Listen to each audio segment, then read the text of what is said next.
നമസ്കാരം. ശുചിത്വ പൊങ്കാല, പുണ്യം പൊങ്കാല.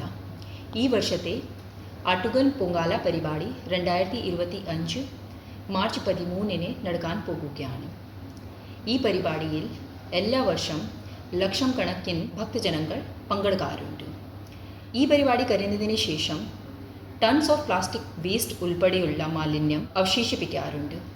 ഈ വേസ്റ്റ് തരം തിരിച്ച് നിർമ്മാർജ്ജനം ചെയ്യാൻ ഒരു വലിയ ചാലഞ്ചാണ്. അതുകൊണ്ട് ഈ ചാലഞ്ചിൻ്റെ ഒരു പരിഹാരമായിട്ട് നമ്മൾ കൊണ്ടുവന്നിട്ടുണ്ട് ഹരിത പൊങ്കാല.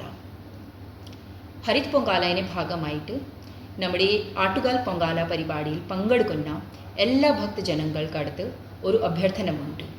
പൊങ്കാല അർപ്പിക്കാൻ എത്തുന്ന ഭക്തജനങ്ങൾ single use plastic carry bag, plastic bottle ഇത് പൂർണ്ണമായിട്ട് ഒഴിവാക്കുക. നിങ്ങളുടെ അരി, ശർക്കര, കോക്കോനട്ടൊക്കെ വയ്ക്കുന്നതിന് തുണി സഞ്ചികൾ ക്യാരി ചെയ്യുക. പിന്നെ ഭക്ഷണം കഴിക്കാൻ വേണ്ടി, വെള്ളം കുടിക്കാൻ വേണ്ടി നിങ്ങളുടെ സ്റ്റീൽ ബോട്ടിൽ, സ്റ്റീൽ പ്ലേറ്റ് അത് ക്യാരി ചെയ്യുക. കൂടാതെ അവസാനമായിട്ട് അവശേഷിക്കുന്ന വേസ്റ്റ് അതായത് നിശ്ചയിച്ച ബിൻകളിൽ മാത്രമേ നിക്ഷേപിക്കുക.